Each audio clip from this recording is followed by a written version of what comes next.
Hi ma'am, good morning. Ma'am, handaki anouba chahina lakpasiga ma'am punamaksu happy new year oije. Ado ma'am aise handakti video se daily video ina namage na khalini bako. Ado aina wakhansu jamna nungai ba handak se tare aina ningba ma thung bako. New year gi picnic chaba chatke to ine bako. Ado do picnic se mapa gi office ki mugi bus sama chatli ko. Ado family ki kasu puba jani na haireba adudo mapana chasi na haibne do akoi to se gari thongba yade bako ma se gari thonga hite makok ngawi khole na tawre aduduna made rickshaw gumba auto gumba sigumba sita tonge ba aduduna moido mafam chu lap male chatpa jaroi chatre bako aduna dum aksi thonga oina puraga ada sase haibne ba nga nung thongbodo tallina ko mapanda chabdo nungaitena aduduna khesi du so off hadigom phangde na ba bazar dagi lawraktre ba aduduna dum ada kaino park anouba ma leye ko gi hobiraga doi jirum afutpaga tawraga pura chake toine ba ado mapa khaini na adai dum manungda hotel phammi ado manungdagi dum sarani ado ai hose phi phauge na kakhalaine ba phi se phaudo maga phi jam sudre ngasedi phi se phaudo maga doidi chatlani ai mai mut pudi lotion ba loire ke ba khot pa loire aduga dress ke ka hongdoni doidi angang sing lotion birani ai chang bi je chakda bam leidi marang hona lei ngam aduna hoji phinung phawdo maga lotion lorage toini adudi myam ai ngale ga mung jing halage bako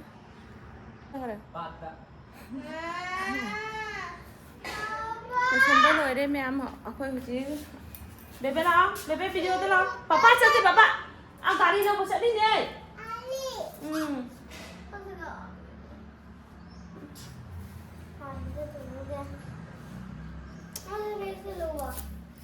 Hote to i bag siga moi chan ba gi ke megi horaga doi jer ma phut pa tawra pu chali ne ba ado ma poning de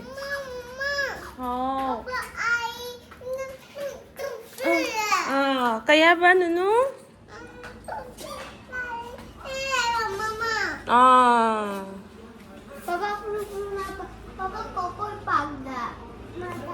Ako to je keli chalo ba ya de nang hore ingdumi ingdoi ba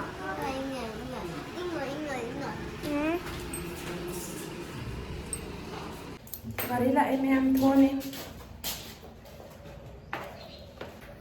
Papa ai le chalo han ama anga kai nu ne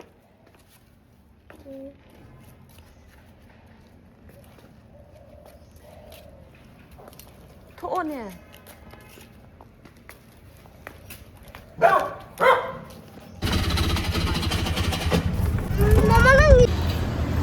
Đâu đấy mấy em bạn tợ Ở cái trăng này ạ khỏi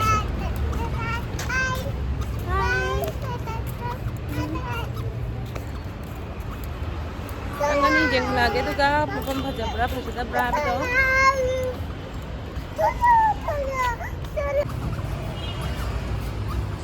Tiket ke pasang hara Sale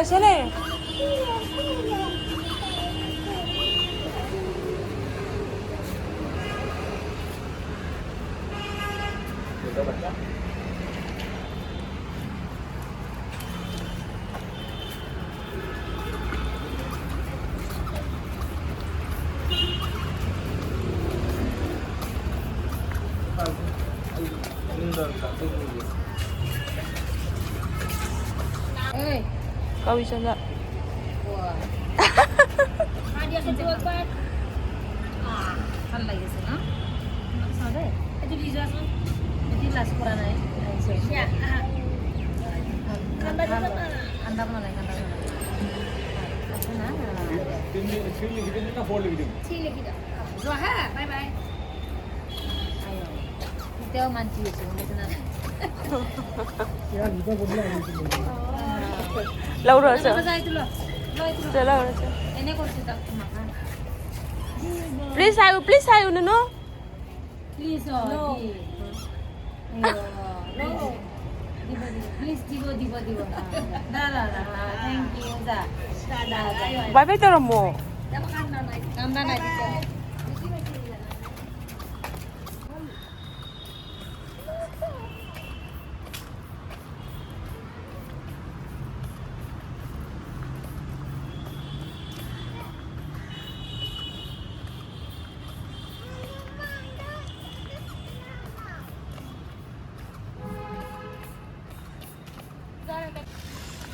여기서 봐주더라고 뭐야.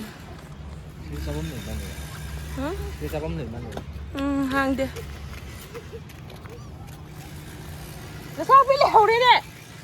엄마, 까이 뭐냐?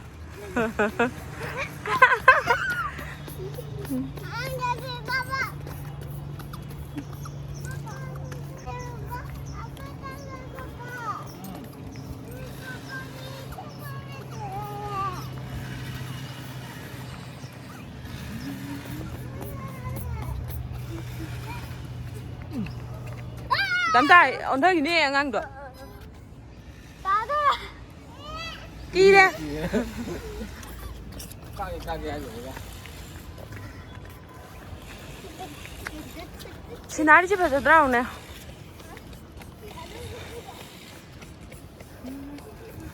싸우고 하면 되나? Asna sabi siya namang chakri daw iya. Tapos mamang chut yung daw bida sa alin.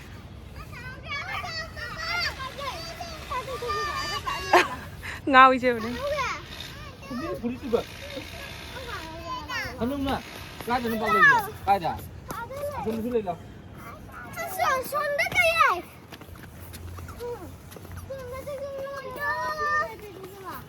안 내가.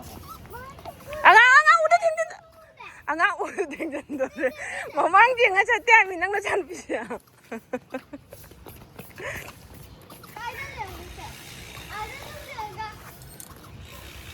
La siga na photo kapsi je. To mama papa phangge nang ta.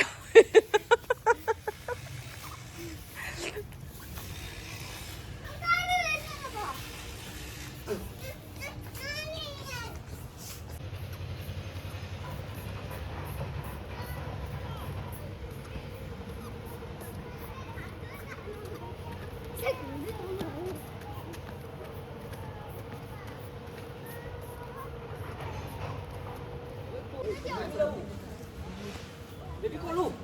Baby ada kolu ni ah. Kolu. 에? Apa? 다 들어.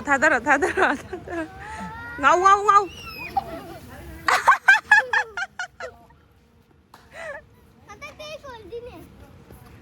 Baby lah. Baby nak sila. Baby kau tu.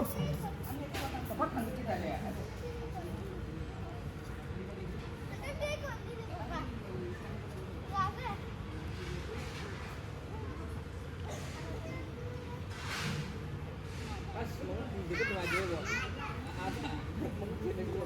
Lâu.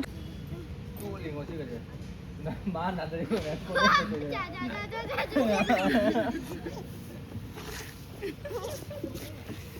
Rồi em muốt nữa nè.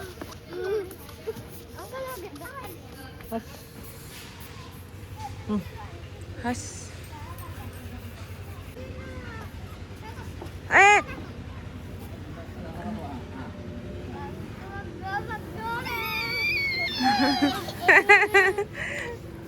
Lúc ai đâu có đường kìa. Cũng biết bao.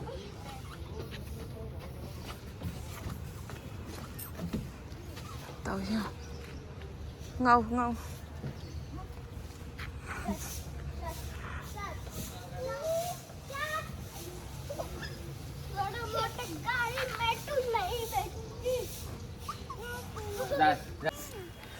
집으로. 뭐 사나보다 와래 뭐 이게 미기 프로포즈 하나 비지 더하게. 너 잠. 민정. 마마미. 나. 집으로 베비 한 비지겠지. 낭도 좀 잘라야 되더라. 그 베비 자도. 지금 자게. 막콜 빠이는 콜 잠을 뻗어. 왜 자게 그래봐. 엄마 봐봐. 봐봐 아들 고kul로 보자게.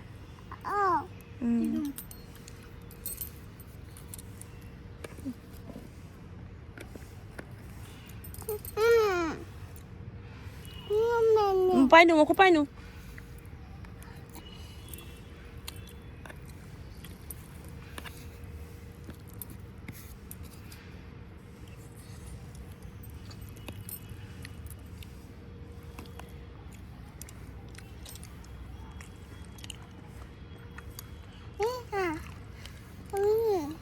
하브라.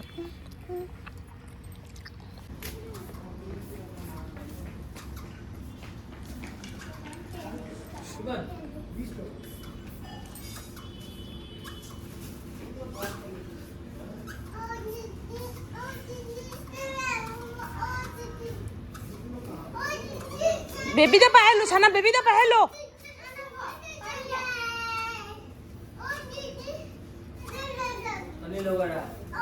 लौरो जारो फजबदो लौने फजबदो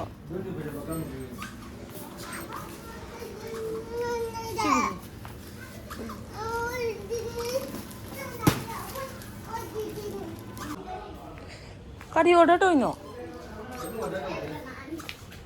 कई लेगे chicken की partition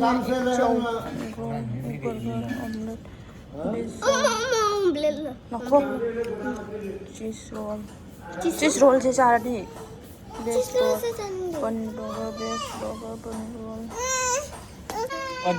तू पापा jangan lagi sih lah nah 턱 싫대 kamba baby kamba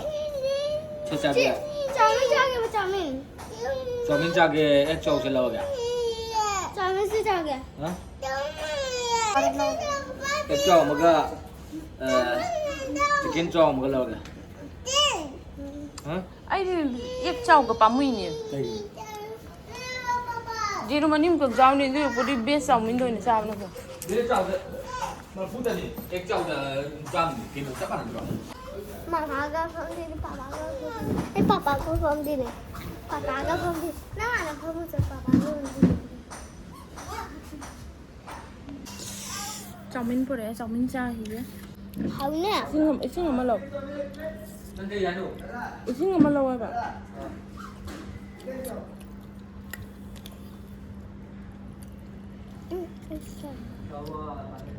जा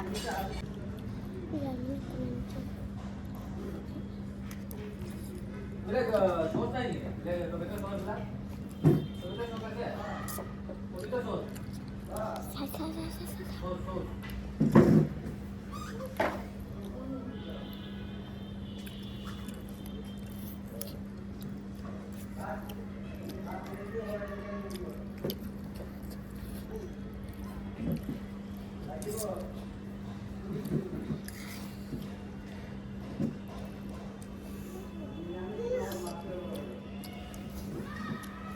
Kính chồng mình ngay mà cha phăng rồi mà má khôi này ít chồng mình luôn rồi trái ăn chồng mình chow mein आते omelette chow mein nó chicken chồng chơi được nè हम chowmein ना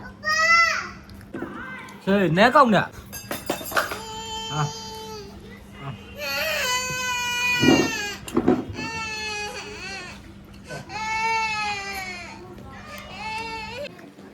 hao bạc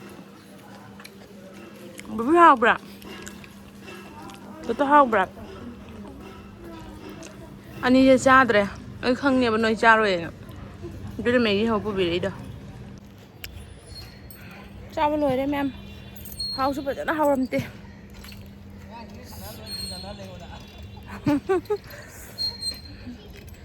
thôi đi anh ngang sinh hạ không sao nào mà xem hết rồi khói bị không cục cái đại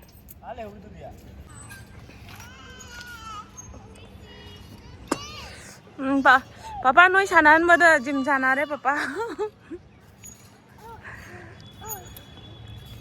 अगान ये हनिंग दे तो इसे पोलो पोरो पोरो लंगा कनु खंगाव का लोई ले थो लो थो करे खोई बेबी होय vậy nè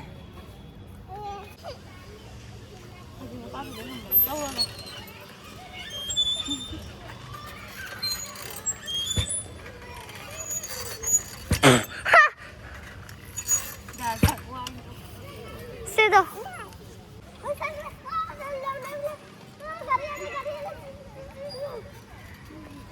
ai xuống cái tuồng này nha cha thôi rồi ai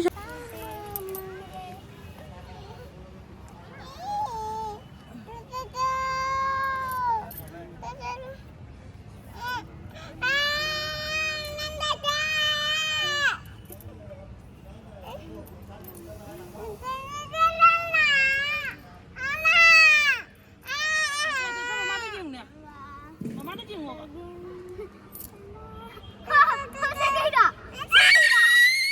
masa pikir. Masa pikir.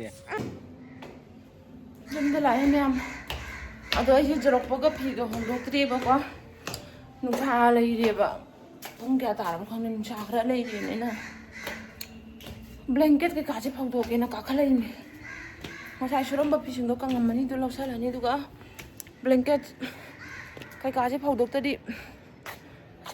ꯅꯨꯡꯗꯥꯡ ꯇꯨꯝꯕꯔ ꯅꯨꯡꯉꯥꯏꯇꯦꯕꯀꯣ ꯋꯥꯔꯦ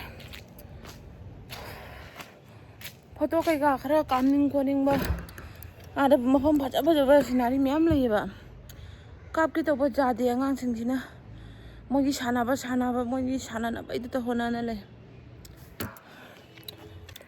अदुदि मैम वीडियो से ngasiगidi matangजिगा सुम लोइसलागेबको मथंगी ब्लॉग तमुक थेंनरसि अदा मैम आई चैनल सिबु नुक्सिबिदुना लाइक सब्सक्राइब तौसनबिरमो बाय बाय।